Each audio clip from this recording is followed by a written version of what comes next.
Andi and Robin's return is only a matter of time. Fatima gets checked as she should. And Danny, are you going to stop gaslighting Tony today or tomorrow? What's good, y'all? She gets this Erica Vane coming to you right here on Erica Vane TV with another Sistas video. And in this one, we're doing a breakdown for season 8, episode number 7. If you're new here, hit that subscribe button and turn your bell notification so you don't miss out on any of my sisters' content and conversations. And without further ado, let's go ahead and get into it because it wasn't really much this episode. I do believe that this episode was better than some of the previous ones, but the other ones have been so damn bad this season that that's not really a compliment. I made a couple of notes that I'm really going to jump around to. But y'all feel free at any given point in time to let me know what you think about the episode in the comment section down below. Okay, so first and foremost, Rich and Sabrina. Because they pick up where they left off after Danny runs out and Tony goes after her. After her. Because, you know, the big old couples fight last episode and they were arguing about their separate issues, but then also weighing in on each other's issues and a couple issues or whatever. So, Rich, you went from saying that Sabrina don't prioritize you. She didn't want to go to lunch, but she came down here with Danny and the girls, the homegirls, and Andi specifically, all come before you. And then she turns to you and say, well, what is this really about? You say, it's about my fertility appointment. It's about me not knowing if I can in that cup. It's about, you know, I'm just, and then Sabrina takes a moment. She's like, I knew he was going to back out. I knew it. I knew that you really didn't want to do this. He's talking about, no, I am. I'm committed to doing this family thing. How? Where? When, ho? Nothing on Rich actually screams he's committed to Sabrina. Except for he's committed to trying to control her. He's committed to no other man getting her. He's committed to enjoying her box. And he's committed to being a pain in the ass. My notes literally say, you committed to doing this family thing, but where's her ring? Where's her house? Where's her provisions? You are literally just like another Zach, except for you have a little bit more financial means and just about 6 more brain cells to give you some sense. But you're quite literally another Zachary Taylor. Benefiting, enjoying this woman, but not truly adding a ton of value to her life. We watch Rich literally make space and throw tantrums all behind his feelings and how he's showing up and what he needs, all the while missing all the things that Sabrina needs. This man, over the course of the relationship that we've seen thus far, we have watched him tell his homeboys that he thinks that the girl was trying to trap him. He basically alluding to the fact that he believes her to be a liar. He has tried to control her once she decides to continue on moving forward with the plans that she has, because ultimately she wants to be a mother after you told her explicitly that you didn't. Find somebody, and then now, because you're jealous, now all of a sudden you want to get on board, but you was talking big about her plans before and wanted no parts. Again, ain't put no ring on her finger, ain't put her in nobody's damn house. I don't think that you paying her rent. I don't think that you're doing much of anything except for enjoying her box, but you want somebody to believe that you are committed to doing a family thing with her. We have not even seen your family. We don't even hear you talk about other relationships or family in any kind of family, like, positive way. But somebody's supposed to believe that you now want a family. You now want to be a father. You now want to be the great guy that Sabrina deserves. Rich, every single episode gives me more and more reasons to banish his ass to hell. So go to hell, Rich. And y'all can take this goofy ass phone sex scene to get him where he need to be so that he can go ahead and give up his sperm right along with him to hell. Because I didn't need to hear it. I quite literally did not need to hear this cringy ass, fake ass, let me help you, baby phone sex. But then also, y'all, didn't Rich already do this on his own? When he was trying to run down there and interject so that Dominique could not be the man who impregnated Sabrina or impregnated her damn eggs and made embryos. Like, I really, really, really, really, really want to love the show as much as I loved the show when it first started. I want to root for Sistas. I want to not feel the feelings that I feel while watching, but so often I feel like they are literally playing in our faces, because quite a bit of this that we have seen becomes revisionist history.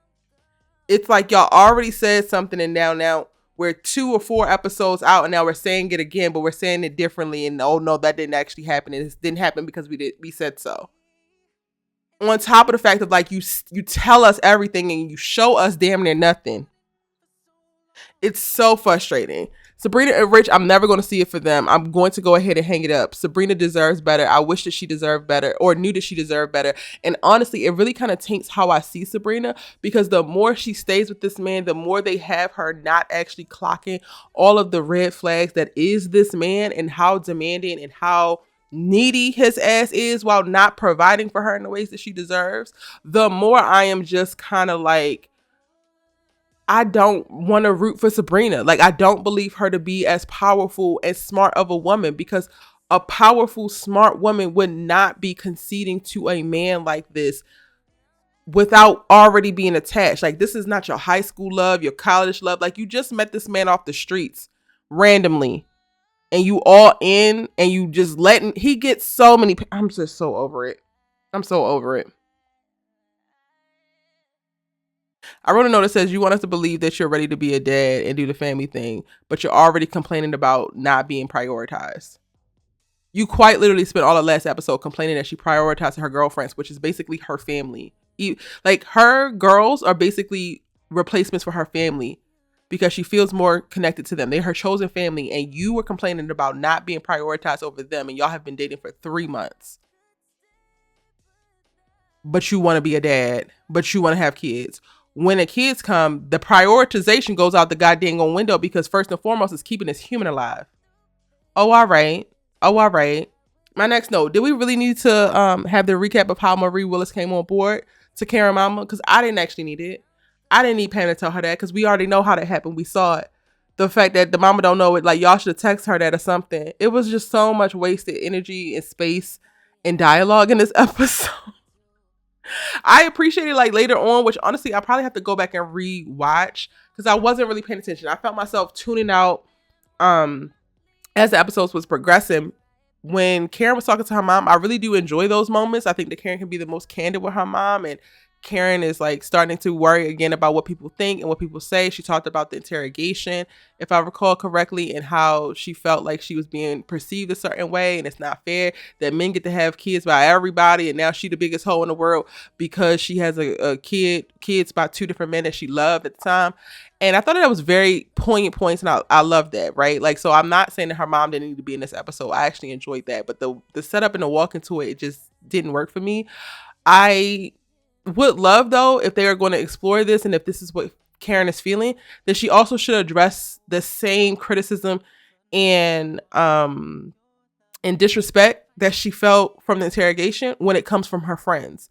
Because I get it, it's a very real thing to be worried about. I'm not saying that she can't worry about it because she don't know these people and these people don't have no effect on her life, because that's all fine and good in theory, but like, words hurt sometimes. But Danni has said some of the same things. Danni has created a narrative pushing the exact same thing in reference to your promiscuity and calling you all types of hoes, and you ain't spiraling out about that. But then when the shady ass cop who's trying to get y'all on a murder charge says it, now it's a problem. I would think that it would hurt more coming from somebody who is closer to you. And to even going back to Rich and Sabrina, right? To go to like Rich making that off the cuff comment about her, and then Sabrina responding the way that she did, and not like being a little bit more defensive and standing on business and protecting her. It's like, Karen, you're clearly not really safe in these friendships. So if she's going to go on an arc of like struggling with what people perceive about her and think about her, I would appreciate if they actually had her deal with the side remarks and the feeling of how people feel, because the girls are doing a better job of not saying stuff to each other's faces anymore, but you can still get a sense. I would love for her to be unpacking that too with her mama, because those girls like literally have a strong impact on her, right? Danni says to Tony, because they back at work being inappropriate, and I'm glad that they had the co-workers clock their asses, because about time. The way that they rub up on each other and right out in the open at the job, it makes absolutely no sense to me, but okay. She says, I have had a lifetime of men trying to strip me of my ability to be me.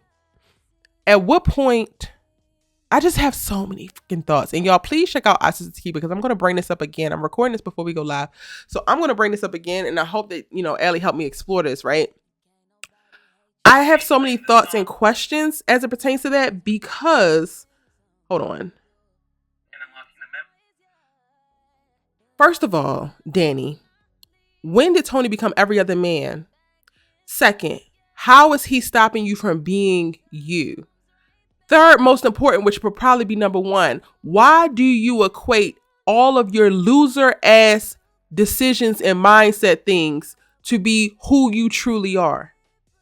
Is the drinking who you truly are? The smoking who you truly are? The no aspirations for nothing to be who you truly are? The hating on your homegirls and have misery, love, company ass mentality, the crab and barrel mentality that your ass have? Is that really who you are? Because I'm of the ideology that you don't fully know who you are, and whatever trauma that you have experienced earlier on in life, whatever happened with your rearing, with your family or whatever, has created a space for you to get stuck in a toxic cycle where you're not able to fully understand who you are and definitely not able to move to a place of your greater self. So to say that Tony is trying to be like every other man or being like every other man that you experience that's stopping you from being yourself, meanwhile you don't even know who the hell you are, and he's only trying to offer you opportunities that would help you explore who the hell you are, truly figure out what you are and what you're not, and what you like and what you don't like, and then move into that direction.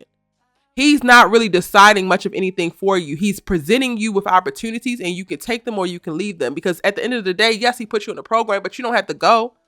At the end of the day, he said, yes, I'm not going to have sex with you because I want to know how you feel, but you don't have to tell him.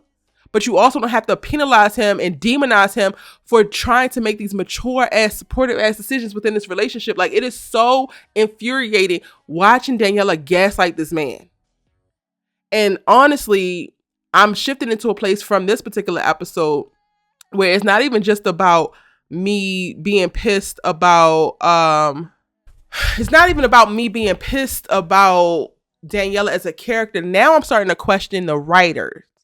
I'm really starting to question the writers behind Danni, because the lack of fully fleshing out her as a character and the motives behind her dialogue, specifically towards Tony, I think it's something that we need to really start to pull into question. She has all of this rhetoric, which is very valid rhetoric. There are very real women who are in circumstances who don't have that autonomy, who people try to force them into being something that they're not.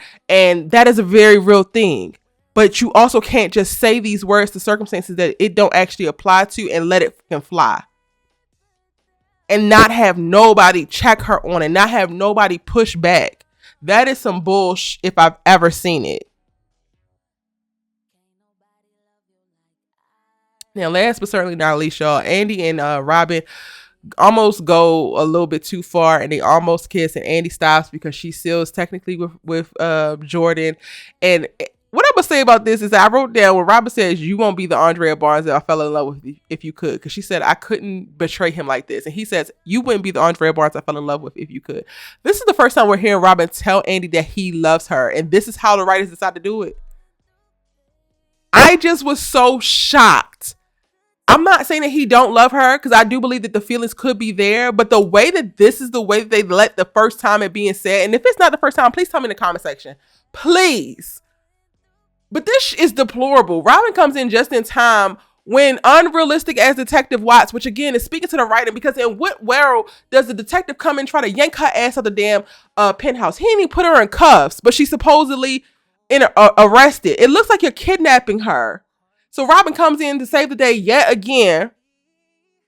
And then for this to be the words that he says when they almost kiss. This episode was a damn mess. Let me just go ahead and say that. Those are my thoughts. Check out Our Sisters Keeper. I go into it a little bit deeper there, and I get to have a conversation with Allie as well as you guys. So check that out. Also check out my preview, which I already recorded as well. Happy holidays if you are watching this on the holiday. Enjoy your time. Stay safe, and I'm going to see you in the next one.